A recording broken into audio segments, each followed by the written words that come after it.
Halo semua, hari ini kita akan membahas tentang 360 degree dalam IMC. Check this out.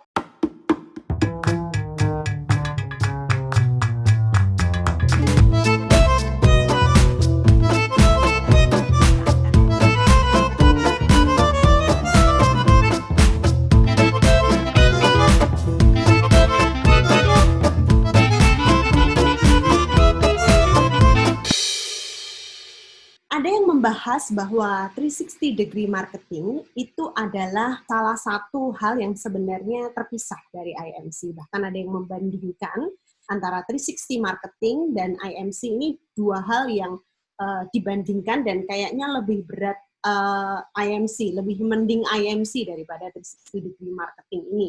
Tapi kita akan membahas lebih jauh apa itu 360 degree dan bagaimana itu masuk di dalam IMC atau bagaimana itu menjadi sebuah kontinuitas dan itu menjadi sebuah bagian dalam IMC. Banyak yang ngomong 360 tadi itu terlepas dari IMC, tapi ada juga yang ngomong bahwa 360 itu bisa menjadi bagian atau pendekatan yang dilakukan dalam IMC, gitu ya.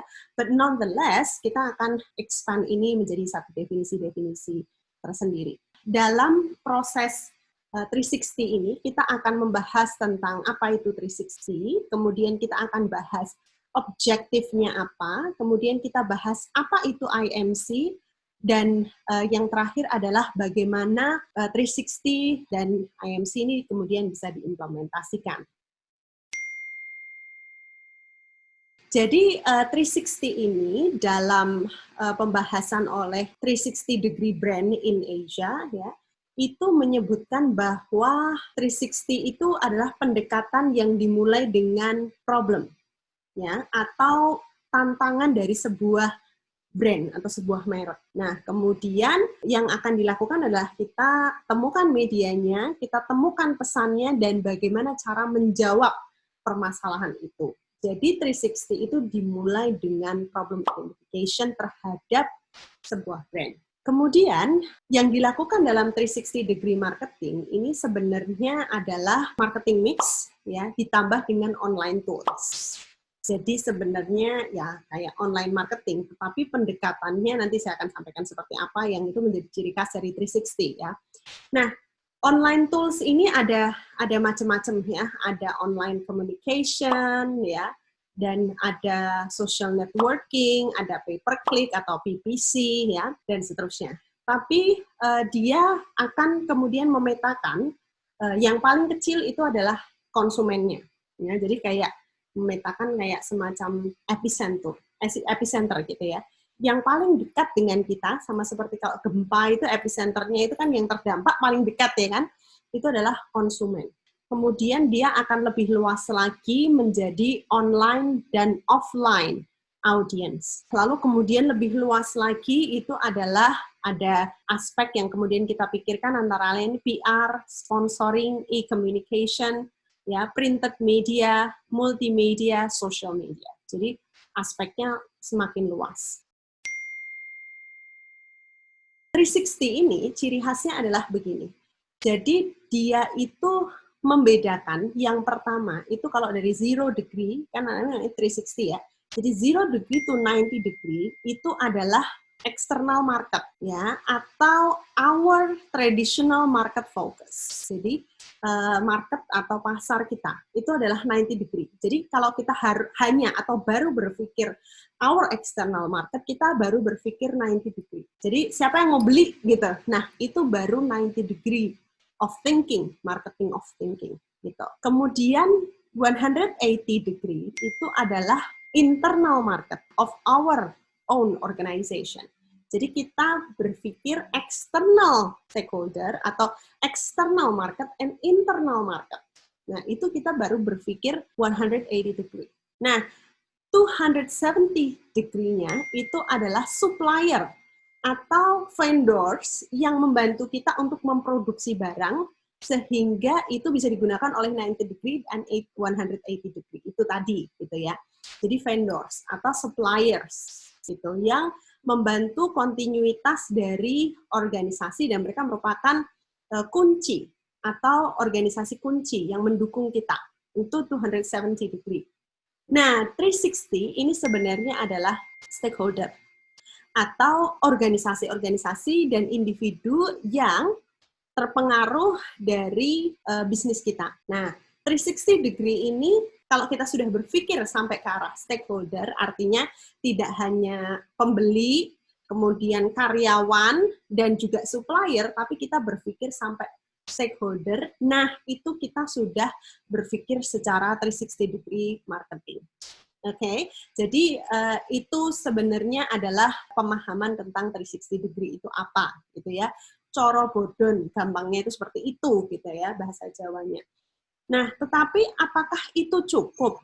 Ya kan? Ketika kita bicara strategic communication, kita bicara marketing communication, itu sebenarnya bisa dilakukan, atau 360 degree ini bisa dilakukan dengan melakukan dengan pendekatan public relation digabung dengan marketing communication, ya, atau marketing. Jadi public relation and marketing. Nah, di situ menjadi marketing communication, 360 degree marketing communication. Kenapa ada PR di situ? Karena PR akan berbicara kepada stakeholder in the 360, ya. Jadi kalau kita buat lingkaran, itu kan ada 90 degree, itu adalah pembeli tadi ya, external market. Kemudian 180 itu adalah internal market. Nah, ini biasanya juga yang megang PR ya. Misalnya employee relation, ya kan? Itu biasanya yang megang PR. Tapi external market atau yang beli tadi ya, pembeli, itu biasanya yang megang orang marketing. Nah, kemudian ada 270, itu yang megang adalah supplier ya. Supplier itu bisa PR, tapi juga bisa marketing. Kebanyakan marketing, karena PR itu sifatnya lebih banyak relationship management, gitu kan. Nah, jadi yang supplier ini, karena dia mungkin sifatnya lebih take and give ya, jadi dia mungkin banyak yang megang orang marketing. Nah, yang terakhir adalah stakeholder lain ini, ada government, ada media, ada banyak lain-lain. Nah, ini kemungkinan juga dipegang oleh PR and marketing, both. Ya, karena ada B2B juga kan, business to business, itu yang megang juga kadang-kadang marketing juga, gitu kan. Jadi, over the past few years, public relation itu juga gaining a lot of attention because they hold the 360, ya, those 360, the stakeholders, gitu, yang more or less itu bisa berdampak pada organisasi, baik secara vital maupun tidak vital, tapi cukup mengguncang, gitu ya, misalnya pemerintah, politik, ya kan, kemudian ada komunitas, aktivis, dan seterusnya. Nah, itu yang megang teman-teman kita PR, ya, atau kita PR, gitu. Sekarang kalau kita lihat dari sisi objektif, ya, ini saya melihat dari Russian Academy of Economics di Moskow tahun 2010 ya, J. Serbakova, ini menarik ya, dia membahas tentang objektif ini, dia melihat bahwa mass market is dead, mass market is dead, gitu. Itu sesuatu yang sebenarnya sangat kuat gitu, bahwa mass market itu kan pasar masif ya. Jadi sekarang ini eranya niche ya, eranya spesifik market, bukan semua orang harus beli produk saya gitu. Karena itu adalah asumsi lawas bahwa ketika strategi atau taktik komunikasi dan marketing kita itu bisa menjual ya kepada semua orang, itu maka kita akan mendapatkan banyak profit, not necessarily. Sekarang banyak produk yang justru semakin spesifik, dia semakin punya loyal customer, gitu. Dan kadang-kadang selling to mass media itu not necessarily will be valid, gitu. It may reach a lot of people, but it may not lead them to buy. Boh, kenapa? Lah, sekarang ada yang namanya internet, yang mana internet itu secara algoritma dia sudah mengarahkan kita kepada market yang sudah spesifik secara demografis, memang mencari produk-produk kita. Ya, seperti kita mau cari orang yang misalnya mencari kata kunci, misalnya saya jual produk nih, misalnya let's say skincare, misalnya let's say muka gitu ya, misalnya untuk muka, masker misalnya gitu ya. Maka algoritma dia akan secara spesifik, saya mau cari orang-orang yang mencari kata masker. Nah, orang-orang yang mencari kata masker akan kena. Apakah itu mass media? No. Itu sudah spesifik mass media. The online enclave yang dicari dalam algoritma itu tadi ya. Jadi televisi zaman dulu itu one of the greatest mass communication vehicle ever gitu ya, zaman dulu gitu. Everyone wants to go to television because it reach a lot of people, ya kan? Jadi satu kali tembak, gitu, kita semua tahu kalau ada beberapa ratusan gitu, atau kalau habis makan minumnya, nah gitu ya.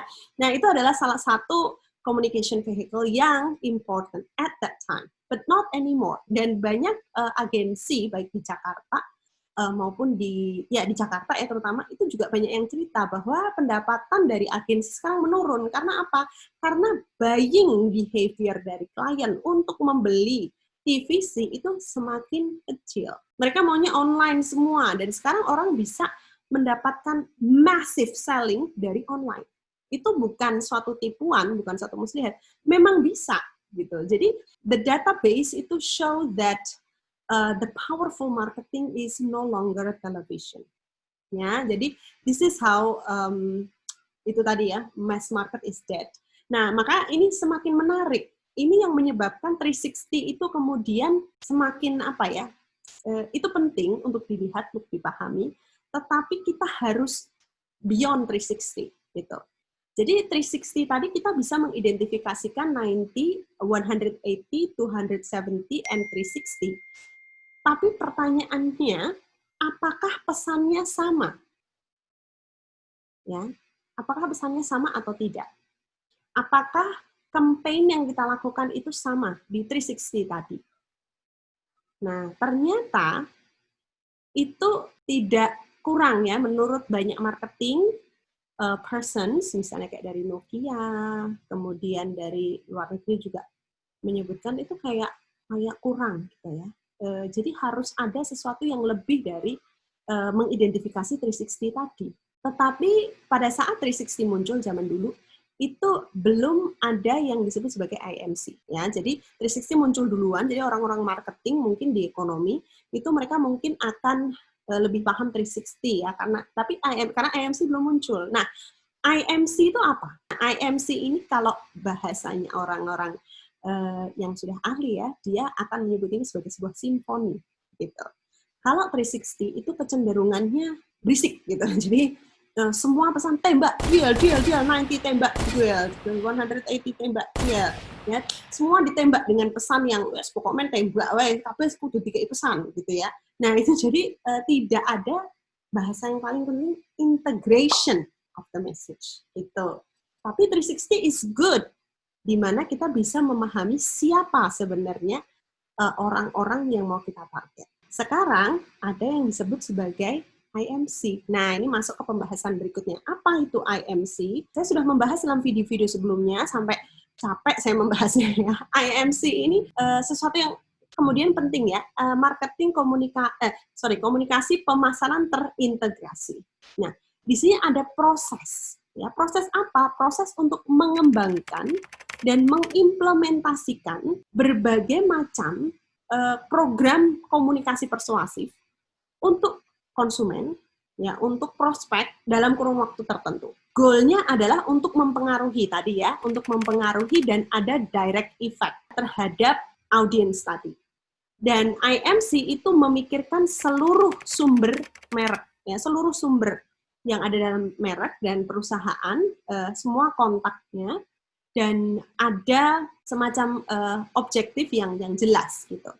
Jadi IMC prosesnya itu dimulai juga dari kebutuhan konsumennya, dan itu bekerja kembali untuk konsumen, yang mana ketika pesan itu kembali kepada konsumen, itu sudah kita definisikan format, metode, dan persuasi seperti apa yang akan kita kembangkan untuk kita kembalikan kepada konsumen. Jadi IMC memang melihat dari konsumennya dulu. Nah, 360 dan IMC ini melihatnya seperti itu. Jadi 360 itu mengidentifikasi tadi all the degrees ya. Kemudian IMC akan melihat bagaimana kita melakukan pendekatan terhadap those 360 degrees of perspektif yang kita lihat kepada market kita. Tetapi bedanya IMC ini prosesnya adalah lebih terintegrasi. Tapi gunanya integrasinya itu tidak hanya sekedar selling, tapi building brands. Karena once you created the brands, you create the selling. But if you created the selling, it doesn't mean you create the brands. Gitu. Jadi IMC ini kemudian menjadi proses sirkuler yang mana dia menciptakan proses penciptaan brand ya, mulai dari sales, profit, brand equity dan seterusnya ya, dan sekaligus growing customer. Jadi semua proses itu dilakukan dalam IMC. Nah, jadi IMC itu apa sih gitu? IMC seperti yang sudah saya jelaskan sebelumnya ya, dia meliputi seluruh aspek aktivitas-aktivitas dalam komunikasi pemasaran, terintegrasi, terpadu ya. Dia ada iklan, ada customer service, ada direct mail, direct email, direct response, e-commerce, events, packaging, personal selling, PR, sales promotion, sponsorship, trade show, everything. Terintegrasi, terpadu, dan merupakan sebuah simfoni. Jadi ada kesamaan pesan. Beda dengan 360 tadi yang dia memang cenderung mentarget semua, tapi belum orang marketing zamannya 360 muncul itu belum berpikir untuk yang namanya proses integrasi tadi. Nah, kemudian dari situ, dari proses IMC yang terintegrasi, itu ada berbagai macam kompleksitas lain yang mereka pikirkan, antara lain brand, ya, database, kemudian brand relationship ya dengan customer, organization, ya, monitoring evaluation, SWOT, dan seterusnya. Jadi, integrated marketing communication is not simple. Yeah, I would say not simple. It's very complex because it's integrate the whole thing of your communication aspect. But you can somehow ambil satu garis yang sama, satu line yang sama, satu message yang sama terhadap the whole process of the IMC. And what's the outcome of IMC? Of course, sales, yeah, profit, and the last one that people who sell something never think is the brand. And it's not only brand, but it's brand equity atau kekuatan merek. Nah, kekuatan merek itu sudah beda lagi. Kekuatan merek itu lebih dari sekedar merek. Dia sudah merupakan suatu punya positioning, punya kekuatan di mana sebuah merek itu punya ciri khas. Nah, itulah yang disebut sebagai IMC. Makanya IMC itu sekarang ini lagi tren. Kayak 360 zaman dulu lagi tren, sekarang IMC lagi tren. Nah, sekarang IMC itu juga berkaitan dengan 360 tadi sedikit membedakan. Dia adalah directed communication. Jadi karena dia simfoni, harus ada dirigen gitu ya, dirigen yang mendirect communication message tadi, ya, to affect behavior. Nah, kalau 360 kan dia cuma berpikir, oke, ini adalah marketku, aku akan, jadi belum sampai ke terintegrasinya. Sementara IMC, dia sudah melihat 360-nya, dan dia mengintegrasikan pesannya untuk masuk lagi ke 360 tadi. Gitu. Jadi, prosesnya itu should start from the consumers, and then work backward to the brand communicators. Jadi, IMC memang dia itu consumer-oriented, prospect-oriented. Jadi, dia harus melihat consumer-nya siapa, kemudian work back. Supaya dia bisa fulfill kebutuhannya consumer dengan tepat, ya, dengan tepat, cepat, dan tadi uniform, atau mungkin lebih tepatnya simfoni, ya, terintegrasi. Dan IMC itu kalau kita bicara IMC, saya IMC-nya iklan, nggak bisa. IMC itu harus punya all forms of communication, all source of brand and companies as a perspective message delivery channel-nya. Jadi kalau misalnya saya mau meneliti atau saya mau meneliti tentang IMC, oke, IMC-nya seperti apa? IMC-nya iklan aja, Bu. Ya nggak bisa. IMC itu harus integrated marketing communication. Artinya all those aspect is integrated in IMC. Jadi tidak bisa lepas sendiri-sendiri begitu, gitu. Karena it's all forms of communication tadi. Jadi ada sinergi dan koordinasi dalam semua aspek atau usaha-usaha komunikasi tadi untuk menciptakan brand yang kuat. Jadi IMC is really not easy, ya. Karena dia tadi all forms, ya, work back to the brand, directed, sinergi, koordinasi, dan yang terakhir adalah dia membangun relationship. Nah, ini yang susah, ya, between the brand and the consumer. Nah, that's hard gitu. Karena IMC required a successful marketing communication efforts, yang mana itu tadi terintegrasi, all forms, dan simfoni, dan menciptakan relationship. Jadi, itu tadi IMC. Nah, 360-nya di mana 360 tadi untuk mengidentifikasi siapa saja tadi, ya, stakeholder-nya. Jadi, 360 berpikir ke situ, tapi belum berpikir ke integrasinya. Jadi kita harus bisa membedakan terms ini ya, jadi jangan asal lempar term, oh aku pakai si 360, what is 360 gitu kan. Jadi harus tahu bedanya apa. Dalam IMC tadi, itu ada, tadi kan saya sudah sebut advertising, ada mass media, dan seterusnya. Nah, IMC ini juga punya strategi yang tepat, terutama karena sekarang ada perubahan media, dari media offline ke media online. Salah satunya adalah iklan. Nah, sekarang kalau kita bicara iklan sendiri, iklan aja kalau kita ngomong iklan itu jumlahnya udah banyak. Ada iklan TVC, ada iklan radio, ada paid ads online, ada iklan billboard, ya, below the line, above the line, ada iklan video, dan seterusnya. Ya. Jadi iklan tuh banyak banget. Nah, tapi multiple forms of communication ini dipakai dalam IMC. Kemudian ada juga mass media yang juga dipakai. Tetapi di sini lebih bagus kalau IMC itu bisa menspesifikasikan medianya yang mana untuk spesifik target audience. Kemudian dia juga berpikir dari sisi manufaktur atau dari sisi supplier, ya.